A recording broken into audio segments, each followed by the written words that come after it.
اليوم ما غاديش نهضروا على طابلو، ولكن غادي نهضروا على فريسكو، يعني جداريه اللي بدا الخدمه فيها الفنان رافائيل سانزيو عام 1509 باش يساليها في 1511. فاش كنشوفوا النتيجه لا من ناحيه الجمال الحجم والعدد ديال الشخصيات اللي فيها ونقارنوها مع ديك 3 سنين ديال الخدمه، ما يمكن لنا غير نقولوا بلا رافائيل راه كيخدم بحال البرق.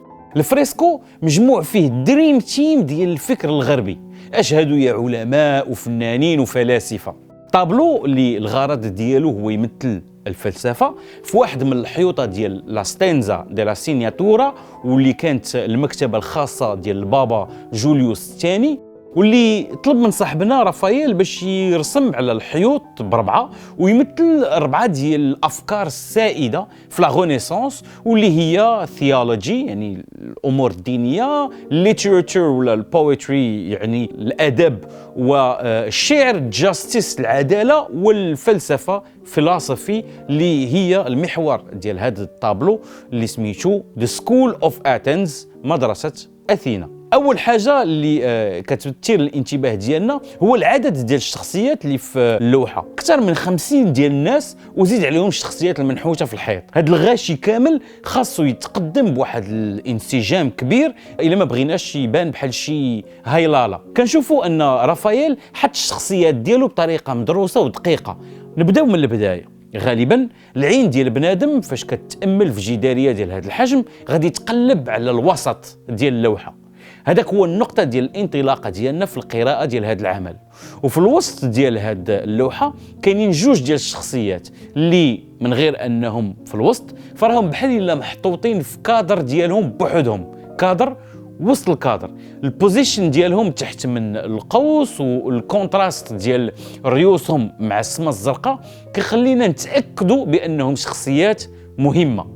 سيد بولحية هو أفلاطون، وفاش كنشوفوا البورتريات ديال ليوناردو دافنشي كيبان لنا بلا رافائيل خدا الفنان صاحبه كموديل لهاد الشخصيه. باش عرفنا افلاطون لقاش هاز في يديه الكتاب ديالو تيميوس، والشاب اللي حداه هو ارسطو لحقاش حتى هو شاد الكتاب ديالو اثيكا في يديه. ولكن من غير الكتب ديالهم فكاين واحد الدقه في الاختيار ديال الحركه ديال الشخصيات بجوج من عند رافائيل. افلاطون هاز سبعو للسما، الشيء اللي يقدر يلخص النظره ديالو الفلسفيه على ان العالم الحقيقي والمثالي هو عالم اعلى، بحال الا حنا عايشين غير في الخيال ديال الحقيقه. النظريه اللي لخصها في الناس ديال اللي محبوسين في الكوخ، تقدروا تبحثوا فيها اكثر الا كنتوا مهتمين بهذا الموضوع. بينما ارسطو هو حاط يديه تجاه الارض، الشيء اللي كيرمز للافكار ديالو حول الحقيقه كونها كاينه في الارض وفي الملموس. من نقطه التلاشي الفانيشين بوينت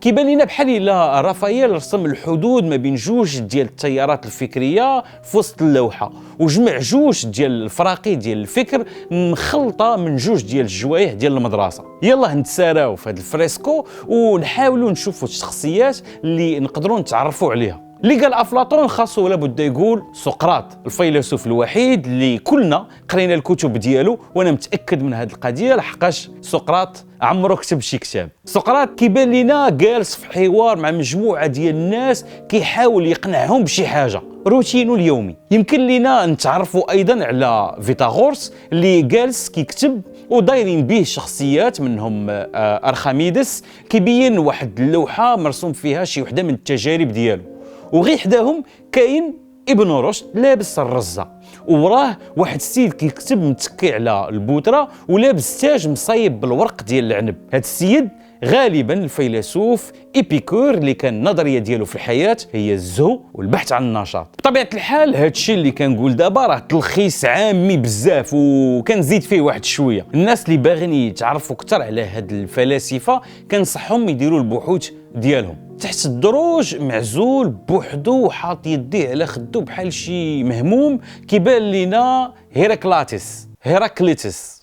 هيراكليتس اللي كانوا مسمين عليه الفيلسوف البكاي. الشيء اللي كيفسر كونه وحيد في هذه اللوحه هو النوع ديال الفلاسفه اللي كنتي ناشط يقدر يطيح عليك الضيم في ثواني. الحاجه اللي نقدروا نلاحظوها في هذه الشخصيه هي ان عنده واحد الركابي كبار، الشيء اللي كيدل على القوه البدنيه ديالو، ووجهه كيشبه لواحد صعصع واحد اخر واللي هو الفنان ميكالانجيلو. الا رجعنا للوقيته اللي ترسمت فيها هذه الجداريه، فراه في نفس الوقت ميكالانجيلو كان خدام على السقف ديال سيستين شابل، يعني كان هو ورافائيل كو ووركرز ديك الساعه، وعلم الله واش كانوا كيتلاقاو في اللانش بريكس. السيد اللي فوق منه مزلع في الدروج، ومن الجلسه ديالو واللبسه الاخصائيين كيقولوا انه هو ديوجينيز اللي هو المؤسس ديال المدرسه الفلسفيه التشاؤميه ولا الكلبيه، لحقاش كان اختار العيش برا المجتمع لان بالنسبه ليه السعاده الحقيقيه كاينه في البساطه والرجوع للطبيعه. من الجهه الاخرى كاين واحد السيد شاد بيركار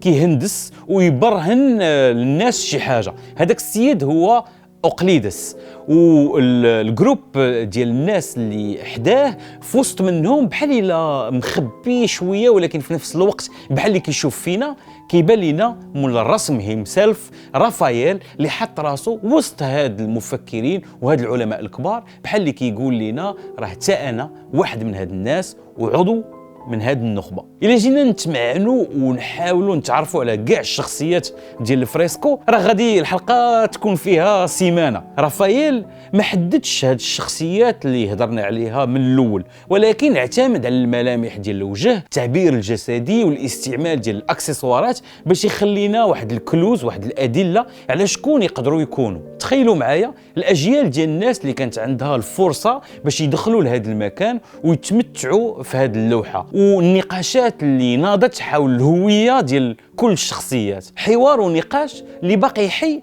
لحد الان اكثر من 5 ديال القرون من بعد ما تصايب هذا الفريسكو. باش نختصروا هذا العمل والفلسفه اللي وراه، كنشوفوا بلا رافائيل بغى يبين فيه الطرق المختلفه ديال الحوار لتقدم العلم والتقاسم ديال المعرفه. شخصيات كتناقش وشخصيات كتعلم، شي كيكتب، شي كيبرهن، شي كيسمع وشي كيهضر. الا سدينا عينينا يمكن لينا نتخيلوا الصداع والهراج اللي كان نايض في هذه المدرسه، الحماس ديال هاد الناس للترقيه ديال الفكر الانساني. ولكن هاد الاصوات ما غادي توصلكم غير الا تمعنتوا مزيان في هذا الفريسكو.